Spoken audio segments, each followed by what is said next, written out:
यह है हमारा टेक्स्ट बुक कक्षा 10वीं का गणित विषय भाग दूसरा, जिसके अंतर्गत कुल मिलाकर 7 प्रकरण हैं, जिसमें हमारा जो टॉपिक चल रहा है वो है लेसन नंबर 6 त्रिकोणमिति। तो बहुत जल्दी हमारा यह पोर्शन भी कंप्लीट हो जाएगा, क्योंकि फिर आपको तो परीक्षा की तैयारी भी करनी होती है ना?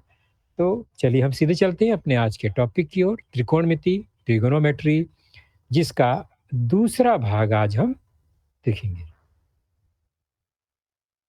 तो हमने पहले भाग में और पिछली कक्षा में त्रिकोणमितीय अनुपात की शुरुआत तो कर दी थी, जिसमें 3 प्रमुख त्रिकोणमितीय अनुपात जो हैं, वो है साइन, कॉस, टैन।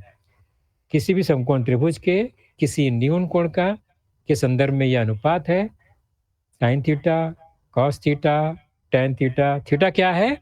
समकोण त्रिभुज का कोई एक न्यून कोण। उस तो यह अनुपात कौन सी दो भुजाओं की लंबाइयों के संदर्भ में है? तो थीटा के सम्मुख भुजा और कर्ण, समकोण त्रिभुज की थीटा की सम्मुख भुजा और कर्ण का अनुपात साइन है। थीटा की संलग्न भुजा और कर्ण का अनुपात कॉस अनुपात कहलाता है, और थीटा की सम्मुख भुजा और संलग्न भुजा, इनका अनुपात जो है वो टैन अनुपात कहलाता है हमेशा। तो जब साइन की बात आएगी तो समझ लीजिए कि सम्मुख भुजा और कर्ण की बात हो रही है। कॉस की बात आएगी तो हमेशा संलग्न भुजा और कर्ण की बात होती है। और जब टैन की बात आएगी, टेंजेंट हमेशा लंब भुजाओं को दर्शाता है, इसलिए टैन की बात आएगी तो सम्मुख भुजा बटे संलग्न भुजा, या यूं कहें कि समकोण त्रिभुज की जो दोनों लंब भुजाएं होती हैं एक दूसरे की, उनका ये अनुपात है। ओके, तो 1, 2, 3 हमने नंबर दे दिया। ये प्रमुख 3 अनुपात है। कक्षा 9वीं से हम यह सीख कर आए हैं। अब इन तीनों अनुपात का आपस में जो संबंध है उसको हम जानेंगे। त्रिकोणमितीय अनुपातों का आपस में संबंध क्या? Relation between trigonometric ratios. जो साइन थीटा होता है वो कॉस 90 माइनस थीटा के बराबर होता है, मतलब थीटा के कोटि पूरक कोण के बराबर है। साइन का अनुपात कॉस के कोटि पूरक के बराबर। उसी प्रकार कॉस का अनुपात साइन के कोटि पूरक के बराबर होगा। और टैन थीटा जो है वो अपने टैन कोटि पूरक अनुपात के बराबर नहीं होता है। वो टैन थीटा जो है वो कोटि पूरक टैन अनुपात के गुणात्मक प्रतिलोम होता है, मतलब उनका गुणनफल जो है वो 1 होता है। हाँ, लेकिन टैन थीटा जो है वो, अच्छा ठीक है, आगे चलते हैं। यहाँ बोलकर ज़्यादा समझ में नहीं आएगा। दूसरा है साइन थीटा और कॉस थीटा का जो अनुपात है वो टैन थीटा के बराबर होता है। तो ये 4 प्रमुख संबंध हमें मिलते हैं इन प्रमुख 3 अनुपातों के बीच। उसके बाद हम कुछ विशेष न्यून कोण वाले माप का अनुपात का मान चेक करेंगे। फिक्स, देखिए अनुपात का मान तो फिक्स होता है। साइन थीटा चाहे त्रिभुज कितना भी आकार में छोटा हो चाहे बड़ा हो, अगर उसका न्यून कोण 30 अंश का है समकोण त्रिभुज में, तो उसका मान हमेशा फिक्स होगा, अचर होगा, कांस्टेंट होगा, और वह होगा 1/2 के बराबर। तो साइन 30 बराबर 1/2 ही होता है, हमेशा आधा होता है। तो जो साइन 30 का मान होता है वही कॉस उसके कोटि पूरक के बराबर होता है, तो कॉस 60 का मान भी 1/2 ही होगा। इस तरह से याद कर लेंगे हम। साइन 30 हो चाहे कॉस 60 हो, दोनों का मान 1/2 ही होता है। 45 की बात आएगी तो कॉस 45 का मान जो होता है 1/कर्णी में 2 के बराबर होता है। तो साइन 45 और कॉस 45 दोनों बराबर ही हैं, इसलिए कॉस 45 का मान भी 1/कर्णी 2 ही होता है। कॉस 60 का मान जो कि कर्णी 3/2 के बराबर होता है, तो कॉस 30 का मान भी कर्णी 3/2 ही होगा। तो इस तरह से 30, 60 और 45 माप के विशेष माप के जो अनुपात हैं साइन और कॉस, उसका मान हमने यहाँ पर देखा। साइन और कॉस से हम टैन का मान भी निकाल सकते हैं, आपको पता है ना? साइन और कॉस का अनुपात जो टैन के बराबर होता है। तो साइन 30 और कॉस 30 का अनुपात अर्थात वो टैन 30 के बराबर होगा। तो टैन 30 बराबर साइन 30 बटे कॉस 30, और साइन 30 का मान 1/2 है, कॉस 30 का मान कर्णे 3/2 है। इनको आपस में अनुपात बनाएंगे तो मान आएगा 1/कर्णी में 3। tan 30 is equal to 1/√3। तो tan 45 क्या होगा? वो sin 45 और cos 45 के बराबर होगा अनुपात के। तो और दोनों का मान तो 1/2 ही है। तो 1/2 बटे 1/2 वो 1 के बराबर हो जाएगा। और tan 60 जो होगा वो कर्णी में 3/1 मतलब कर्णी 3 के बराबर होगा। तो tan 60 के लिए sin 60 और cos 60 को आप अनुपात बनाएंगे। अनुपात में कर्णे 3/2 बटे 1/2, 2 से 2 कट गया, कर्णे 3 आ गया। तो इस तरह से विशेष माप जो कि 30 अंश, 45 अंश और 60 अंश का जो न्यून कोण है, उसके साइन, कॉस और टैन अनुपात का मान जो है आपने अभी देखा, और इसकी एक विशेष सारणी बन जाती है। तो 3 प्रमुख त्रिकोणमितीय अनुपात से ही नए 3 अनुपात बनेंगे। वो कौन से हैं वो हम देखते हैं अभी। अब चूंकि 3 अनुपात है, तो अनुपात को अगर उल्टा कर देंगे तो नया अनुपात बन जाता है। उल्टा मतलब अंश को हर को अंश कर देंगे या उसका प्रतिलोम कर लेंगे, तो एक नया अनुपात बन जाता है। तो 3 सीधा और 3 उसका प्रतिलोम, कुल मिलाकर 6 हो जाते हैं। कैसे होते हैं देख लेते हैं। साइन कॉस टैन ये आपको पता है। इनका गुणात्मक प्रतिलोम कर देंगे, मतलब 1/sin, 1/cos, 1/tan, तो हमें नया 3 अनुपात मिल जाएगा। साइन थीटा है, कॉस थीटा है, टैन थीटा है।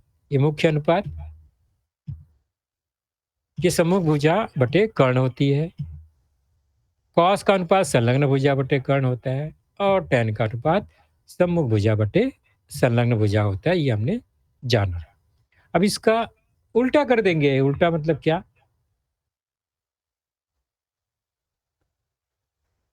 कर्ण और सम्मुख भुजा को अनुपात उलट देंगे, प्रतिलोम हो गया ये।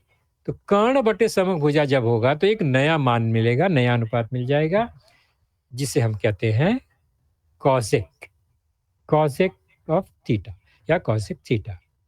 थीटा का कॉसेक अनुपात का मतलब होता है साइन का उल्टा, कर्ण बटे सम्मुख भुजा।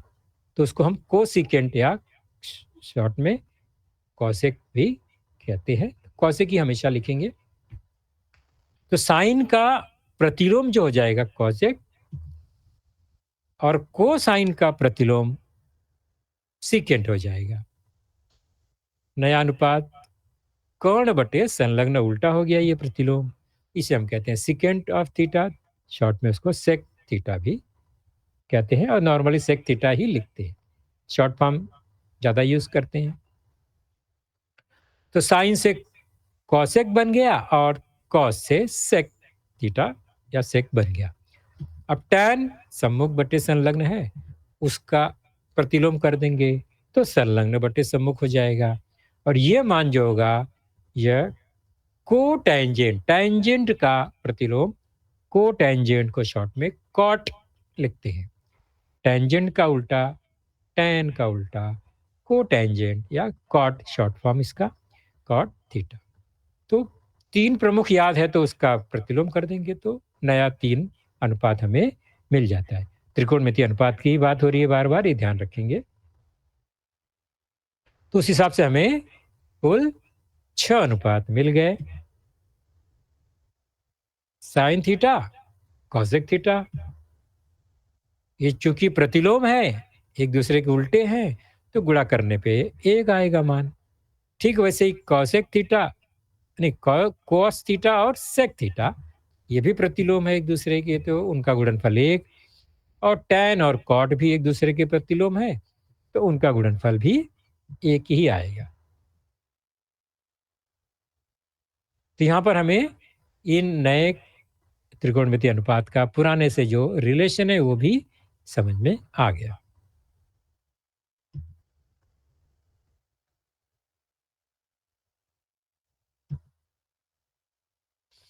अब देखते हैं साइन थीटा जो है वो 1 बटे कॉसिक थीटा के बराबर होगा। जब ये प्रतिलोम है तो साइन थीटा क्या हो जाएगा, 1 बटे कॉसिक थीटा। हम इस समीकरण को थोड़ा सा यहाँ वहाँ पक्षांतर करेंगे तो ये कुछ नए समीकरण तैयार हो जाते हैं। तो कॉस थीटा भी 1 बटे सेक थीटा के बराबर होगा। ठीक वैसे ही टैन थीटा भी 1 बटे कॉट थीटा के बराबर होगा। तो एक ही जानकारी को हम समीकरण को घुमा फिरा के पक्षांतर करते हुए नई नई जानकारियां बना रहे हैं। कुछ नया अलग से यह समीकरण नहीं है। जो पुराने हमने संबंध देखे उसी को घुमा फिरा कर यह नया संबंध तैयार होता है। चलिए अब देखते हैं इन सब जानकारियों से हमें कुछ नई बातें सीखने को मिलती है कि अगर साइन ए 3/5 है, ध्यान से समझेंगे। साइन ए का मान अगर 3/5 है, ये अनुपात है भुजाओं का, तो कॉसेक ए क्या होगा। तो अभी हमने संबंध देखा ना, साइन जो है वो और कॉसेक जो है वो एक दूसरे के प्रतिलोम है। या हम कह सकते हैं कि साइन ए और कॉसेक ए का मान अगर ज्ञात करना है तो साइन ए का उल्टा कर देंगे, प्रतिलोम कर देंगे, तो हमें कॉसेक ए मिल जाएगा। ज़्यादा कुछ ही यहाँ कैलकुलेशन करना ही नहीं है। फिर कॉट बी का मान अगर दिया गया है, कॉट बी किसी समकोण त्रिभुज में बी समकोण है, न्यून कोण है, और उसका कॉट अनुपात अगर 3/4 के बराबर है, तो आपसे पूछ लिया जाए कि टैन बी का अनुपात क्या होगा। तो वो और आसान है। तो टैन का मान जो है वो कॉट का प्रतिलोम होगा। तो भी आसानी से आप उत्तर दे सकते हैं। ठीक वैसे ही अगर सीकेंट अनुपात जो है डी 5/4 है, तो कॉस डी का मान क्या होगा। तो ये भी प्रतिलोम है, तो उसका मान भी प्रतिलोम हो जाएगा। तो इसमें आंसर देने के लिए बहुत ज़्यादा सोचने की ज़रूरत भी नहीं है। ओके, तो पहला उसका प्रतिलोम कर दो, 3/5 का 5/3 हो गया। कॉट के लिए भी टैन का मान क्या होगा और सेक के लिए कॉस का मान क्या होगा, ठीक उसका प्रतिलोम। इतना क्लियर है ना। इसमें ज़्यादा कुछ बहुत ज़्यादा गहराई से सोचने की ज़रूरत ही नहीं है। साइन कॉसेक कॉट टैन सेक कॉस ये एक दूसरे के प्रतिलोम है, तो उनका मान भी प्रतिलोम ही आएगा।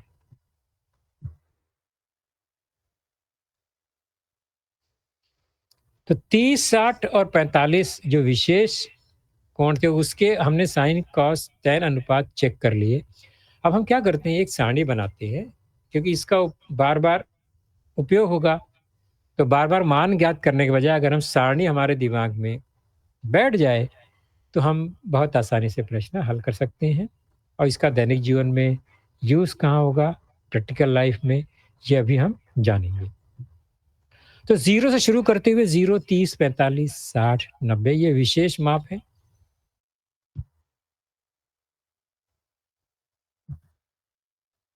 और उनका मान भी हम सीखेंगे। और इसमें रटने की ज़रूरत नहीं है। सोचेंगे अरे बाप रे!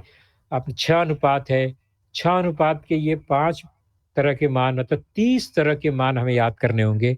बिल्कुल नहीं है, 30 तरह के मान याद करने की ज़रूरत नहीं है।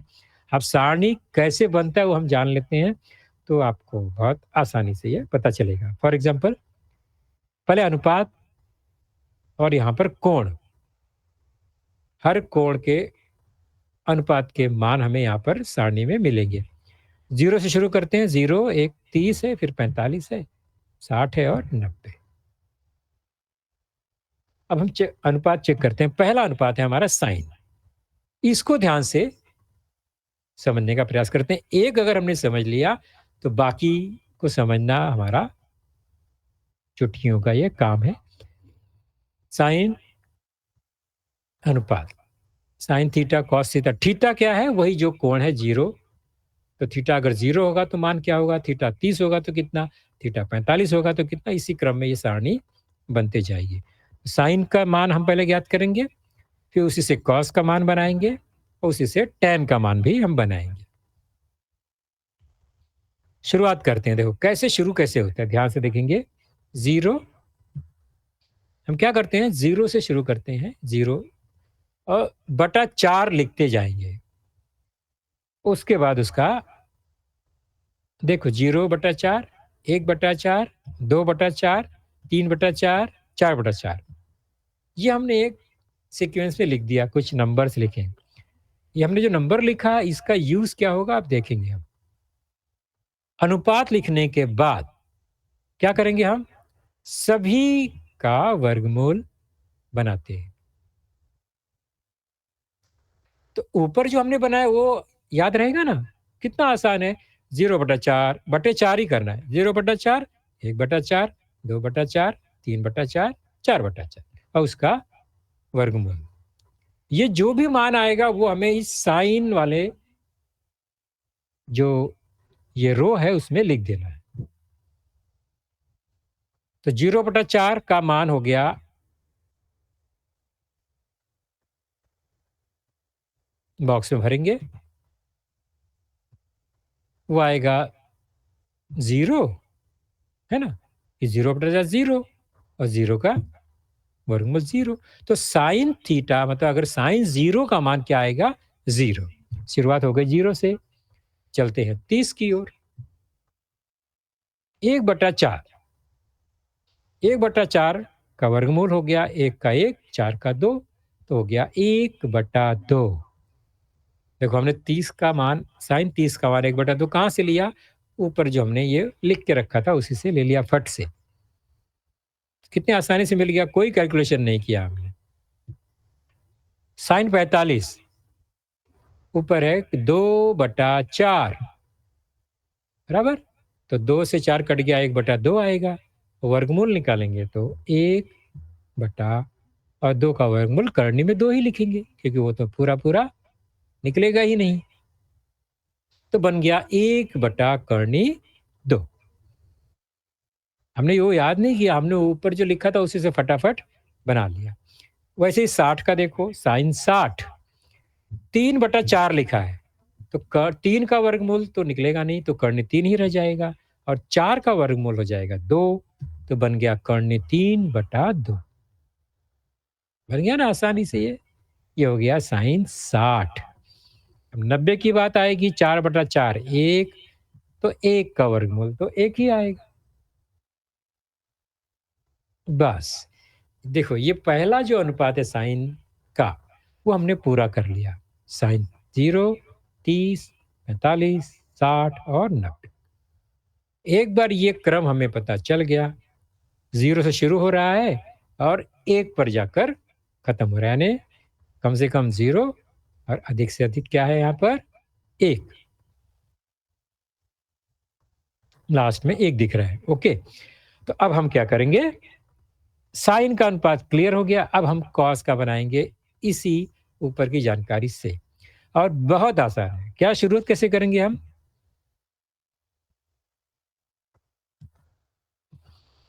हम क्या करेंगे? क्रम बदल देते हैं।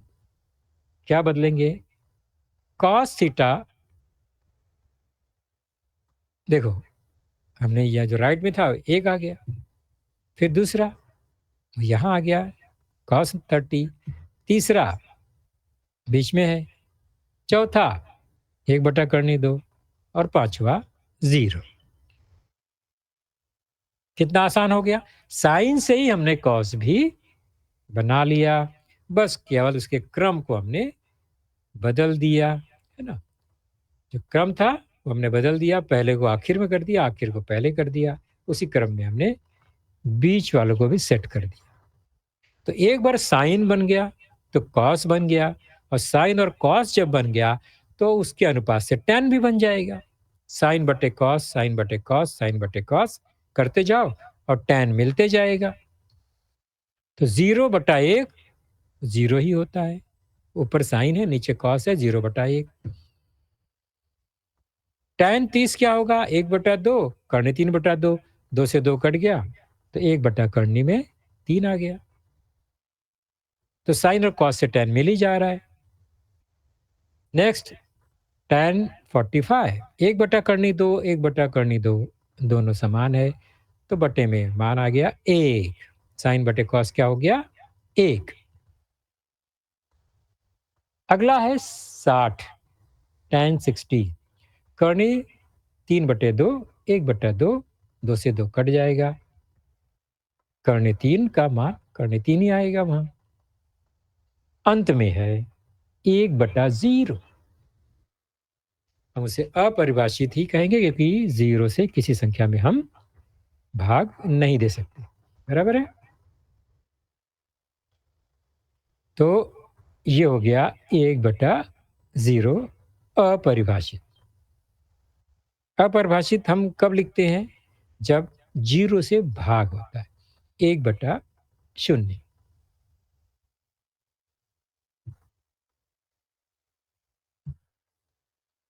तो ये 3 प्रमुख अनुपातों के मान जो कि कोण है 0, 30, 45, 60 और 90, ये एक सारणी हमारी तैयार हो गई और इसके लिए मैंने कुछ याद नहीं किया, मैंने याद करके नहीं लिखा।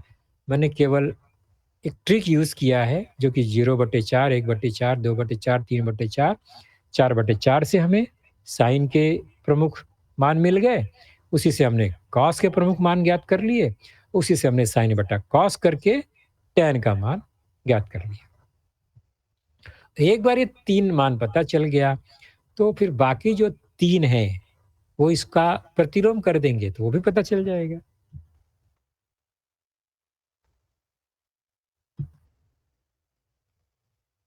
तो 3 ये पक्का हो गया। अब दूसरा 3 जो है साइन, कॉस और tan का प्रतिलोम करेंगे तो हमें बाकी 3 अनुपात मिलेंगे कॉसेक, सेक और कॉट के।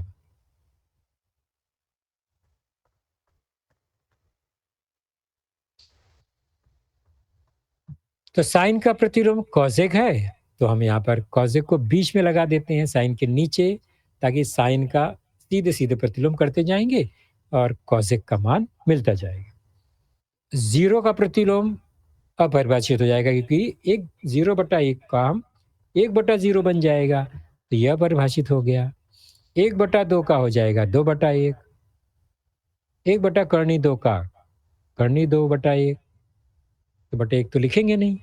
कर्णी 3/2 को हम 2/कर्णी 3 कर देंगे और एक ही रहेगा, 1/1 का मान तो एक ही रहेगा। तो इस तरह हमने साइन से कॉसेक बना लिया। अब कॉस से हम सेकेंड का अनुपात भी बना लेते हैं। 1 का प्रतिलोम 1 ही आएगा।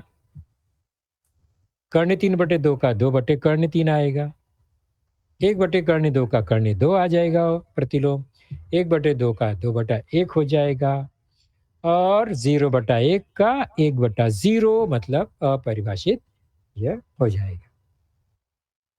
देखो मुझे एक भी ये पूरी सारणी याद नहीं है लेकिन मैंने केवल जो एक जानकारी थी उसी से ये पूरी की पूरी सारणी में हमने ये 4 अनुपात और एक tan का अनुपात हमने प्राप्त कर लिया। tan का हमें पता है तो cot का निकालना आसान हो जाएगा। 0 का प्रतिलोम अपरिभाषित, 0/1 का 1/0, 1/कर्णी 3 का कर्णी 3, 1 का 1, कर्णी 3 का 1/कर्णी 3, अपरिभाषित है 1/0 है तो 0/1 हो जाएगा जो कि 0 के बराबर। तो कितना मजेदार हो गया, हमने एक सिंगल जानकारी से हमने ये पूरा का पूरा टेबल बना लिया जो कि आपके पाठ्य पुस्तक में पेज नंबर 127 पर ये सारणी बनी हुई है। तो सारणी रटने की, याद करने की कोशिश बिल्कुल मत करो। कैसे बनाया गया है वो तरीका देखो और आसानी से उसे याद कर लो। ये सारणी बनी हुई है, आप देख लीजिए। Sine, cos, tan, cosec, sec and cot. कोण होंगे 0, 30 degree, 45 degree, 60 degree and 90 degree. Very good. और फिर हम इस तरह से क्रम से उसके मान लिखते हुए अभ्यास करेंगे, जो मैंने अभी-अभी बताया।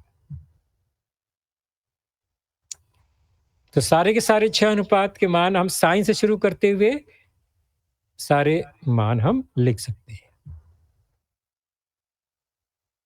चलिए, ये तो हो गए सारणी, आपने प्रैक्टिस कर लिया होगा और अच्छे से इसे याद भी कर लिया होगा। अब चलते हैं, इन त्रिकोणमितीय अनुपातों से कुछ सर्वसमीकाएँ बनती हैं, आइडेंटिटीज़ बनती है, उसे हम जानने का प्रयास करते हैं। ट्रिग्नोमेट्रिकल आइडेंटिटीज़ क्या है ये? चलो समझते हैं इसे। यह एक समकोण त्रिभुज है, नाम दे दिया हमने ए बी सी, जिसमें बी जो है वो समकोण है, बराबर। ए जो है न्यून कोण थीटा मान रखा हमने, और अब इस समकोण त्रिभुज में कोण भी समकोण है, ये तो क्लियर हो गया। तो साइन थीटा क्या होगा? हमने सीखा है साइन थीटा जो है वो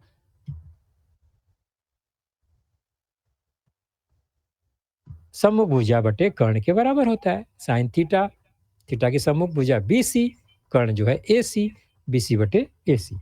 ऐसे ही सारे अनुपात, कॉस का मान संलग्न भुजा बटे कर्ण, that is AB upon AC, AC कर्ण है। टैन थीटा जो है वो सम्मुख बटे संलग्न BC बटे AB।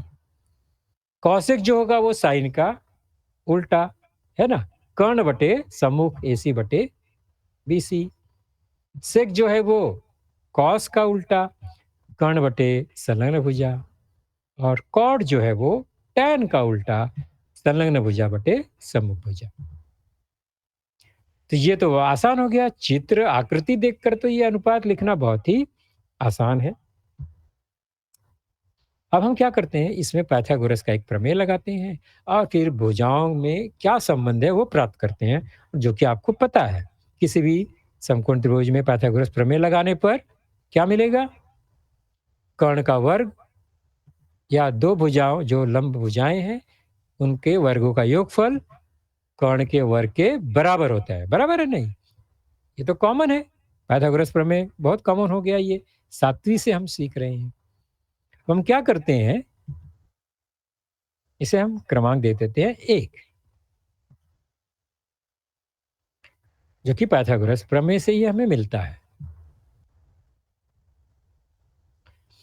अब ध्यान से देखो, इस पाइथागोरस प्रमेय में जो जानकारी मिली है उसमें हम क्या करते हैं, कुछ चेंजेस करते हैं। दोनों पक्षों को हम क्या करते हैं, AC से डिवाइड करते हैं, भाग देते हैं AC वर्ग से। चलिए, पहले हम BC वर्ग में AC वर्ग से भाग देंगे, फिर AB वर्ग में AC वर्ग से भाग देंगे, फिर AC वर्ग में AC वर्ग से भाग देंगे। क्या मिलेगा? AC वर्ग कट गया, तो राइट साइड में हमें 1 मिलेगा।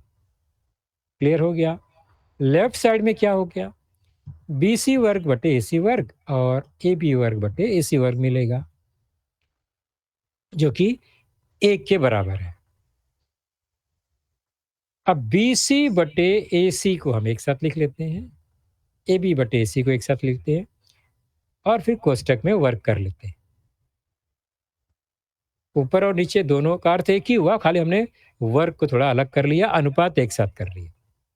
BC बटे AC, AB बटे AC। और ध्यान से देखो, BC सम्मुख भुजा है, AC जो है कर्ण है, मतलब ये साइन अनुपात के बराबर है। तो BC बटे AC ये साइन थीटा के बराबर है, उसका वर्ग है। AB बटे AC जो है वो कॉस थीटा के बराबर है, उसका वर्ग है। ये हो जाएगा किसके बराबर? 1 के बराबर। तो ये हमें एक सर्वसमीका मिला, साइन वर्ग थीटा धन कॉस वर्ग थीटा बराबर 1। तो sine square theta plus cos square theta is equal to 1। तो किसी भी समकोण त्रिभुज में किसी भी न्यून कोण के संदर्भ में साइन का वर्ग और कॉस का वर्ग का योगफल हमेशा 1 के बराबर होता है। ये हमें एक महत्वपूर्ण सरल समीकरण मिलती है। Sine square theta plus cos square theta equal to 1। आप सोचेंगे ये सब हम कितना याद करेंगे? कुछ याद नहीं करना। कैसे बना आपने सोचा ना? ये पाइथागोरस प्रमेय से ही बन गया है। तो sine square theta plus cos square theta equal to 1 ये पहली सरल समीकरण है और इसे याद करने के लिए बहुत मेहनत करने की जरूरत नहीं है। अब इसी सरल समीकरण से बाकी सरल समीकरणें डिराइव होती है, बन जाती है। कैसे? क्या करते हैं हम? साइन स्क्वायर थीटा से चलो भाग दे देते हैं दोनों पक्षों में। भाग दे दिया, ओके। तो कैसे क्या परिवर्तन आएगा इसमें? साइन वर्ग कट जाएगा, एक लेफ्ट में आ गया। कॉस और साइन जो है वो टैन के बराबर होता है, नहीं कॉट के बराबर होता है ना। कॉस बटे साइन जो है वो टैन का उल्टा मतलब कॉट के बराबर हुआ। तो यहाँ कॉट वर्ग हो गया, कॉट वर्ग थीटा। और वो किसके बराबर है? साइन जो एक बटे साइन है वो कॉसेक के बराबर है। देखो किस तरह परिवर्तन हो रहा है। तो हमें साइन और कॉस का संबंध ऊपर मिला, नीचे कॉट और कॉसेक का संबंध मिल रहा है। 1 plus cot square theta is equal to cosec square theta. ये दूसरा सरल समीकरण हमें मिला त्रिकोणमितीय अनुपात का। पहला तो पाइथागोरस था। त्रिकोणमितीय अनुपात में पहला सरल समीकरण जो है साइन स्क्वायर कॉस स्क्वायर ये है, और दूसरा है 1 प्लस कॉट स्क्वायर और कॉसिक स्क्वायर का संबंध। ये दो सरल समीकरण हमें मिल गया। इसी से हम अब क्या करते हैं? कॉस स्क्वायर से भाग देते हैं। चलो क्या मिलेगा यहाँ पर? तो कॉस स्क्वायर कट गया। अब साइन बटे कॉस जो है 10 के बराबर मिला, और 1 अपॉन कॉस स्क्वायर को हम सेक स्क्वायर थीटा लिख सकते ही हैं। तो बन गया सेक और टेन का संबंध, tan square theta plus 1 equal to sec square theta. तो ये त्रिकोणमितीय अनुपात का सरल समीकरण हमें मिला। यहां पर 3 सरल समीकरण हैं। प्रमुख है sine square theta plus cos square theta equal to 1। उसी से ये दोनों बने हैं, 1 plus cot square theta plus cosec square theta. और उसी से बना है tan square theta plus 1 is equal to sec square theta. Number देंगे तो 1 2 3 ये मिल गया हमें। इसे हम कहते हैं त्रिकोणमितीय सर्व समीकरण। इन्हीं का उपयोग करते हुए हम कुछ उदाहरण देखेंगे। पेज नंबर 128 पर आपके टेक्स्ट बुक में है। ये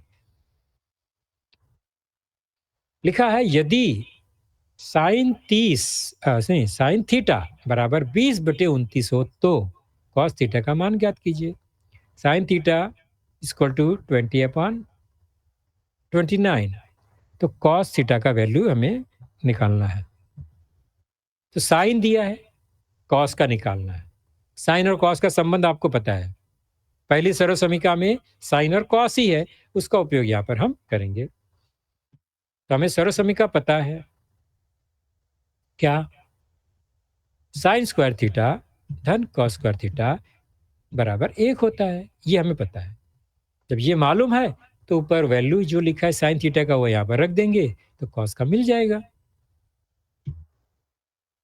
तो इसलिए साइन थीटा की जगह पे हम 20 बटे 29 लिखेंगे, उसका वर्ग है, धन कॉस स्क्वायर थीटा बराबर 1। अब ये समीकरण केवल हल करना है, पक्षांतर करते हैं। 20 का वर्ग 400, 29 का वर्ग 841 बराबर। तो ये हो गया कॉस का वर्ग थीटा बराबर 1। पक्षांतर करेंगे तो मिलेगा cos square theta equal to 1। 400 upon 841 को पक्षांतर करेंगे, साइड चेंज करेंगे तो वो नेगेटिव हो जाएगा। इसको हल करेंगे, सरल करते हुए देखेंगे तो cos square theta equal to 841 minus 400 upon 841 मिलेगा 441 अपॉन 841 और इसका स्क्वायर रूट निकालेंगे तो 441 का स्क्वायर रूट और 841 का स्क्वायर रूट। 441 का 21 और 841 का हमें पता ही है 29। तो कॉस थीटा का मान मिल गया 21 अपॉन 29। तो हमने सर्व समीकरण का यूज किया और ये मान ज्ञात किया। एक एग्जांपल और लेते हैं और पाठ को खत्म करेंगे यहाँ पर। सॉरी।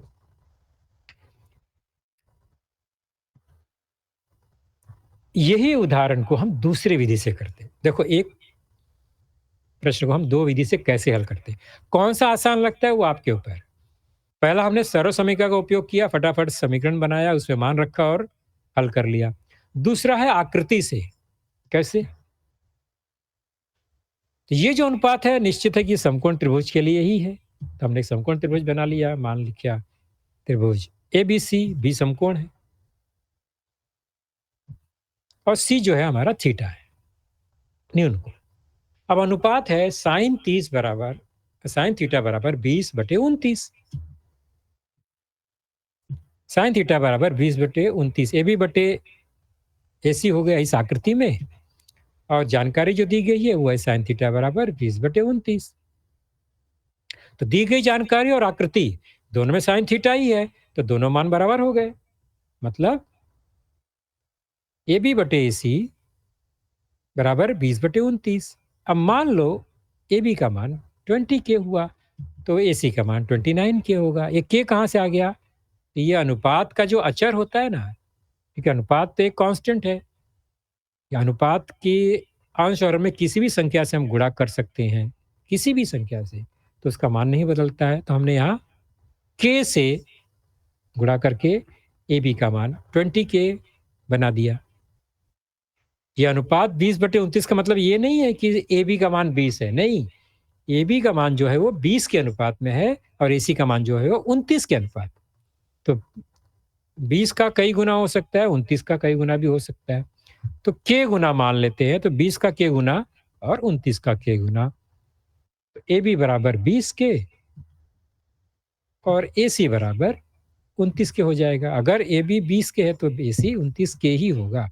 के से गुणा करना है।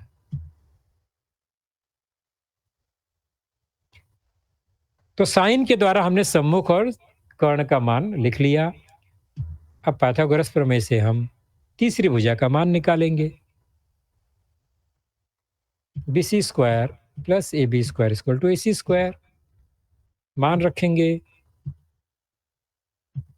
बी सी स्क्वायर बराबर A C square minus A B square. पक्षांतर करेंगे तो हमें मिलेगा ए सी जो है वो 29 के है, उसका वर्ग, ए बी जो है 20 के है, उसका वर्ग, तो मिलेगा 841 के वर्ग और 400 के वर्ग। घटा देंगे तो मिलेगा 441 के वर्ग। अब वर्गमूल निकालेंगे तो बीसी मिल जाएगा जो कि 21 के बराबर होगा। 441 का वर्गमूल 21, के का वर्गमूल के, तो बीसी हो गया 21 के। अब तीनों भुजा की लंबाई मिल गई है तो कॉस थीटा निकलना तो आसान हो गया। कॉस का अनुपात जो होता है वो संलग्न बटे कर्ण, मतलब बीसी बटे एसी।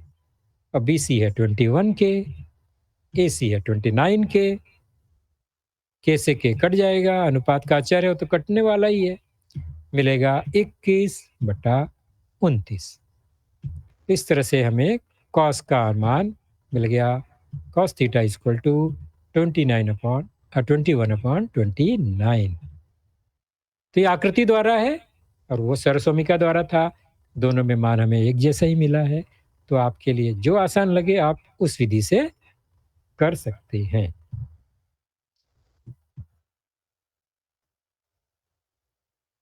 ये दूसरा उदाहरण है, आप सेम वैसे ही करना है। यहाँ पर सेक का मान दिया गया है, टैन का मान ज्ञात करना है। सेक और टैन का संबंध आपको पता ही है। सर्वसमीका याद कीजिए, हमने जो सर्वसमीका बनाई थी tan square theta plus 1 equal to sec square theta, इसी का मान रखते हुए हम इसे हल कर लेंगे। ओके, कैसे करना पता है ना अभी? सेक का मान सर्वसमीका में लगा देंगे 25/7 का वर्ग और समीकरण हल कर देंगे फटाफट। 625/49 पक्षांतर करते हुए 1 घटा देंगे तो आएगा 625 ऋण 49/49, मान आ गया 576/49, जो कि वर्गमूल निकालने पर मिलेगा 24/7। तो tan का मान 24/7, ये सर्वसमीका द्वारा, आकृति द्वारा भी वैसे ही करेंगे जैसे हमने पहले किया था।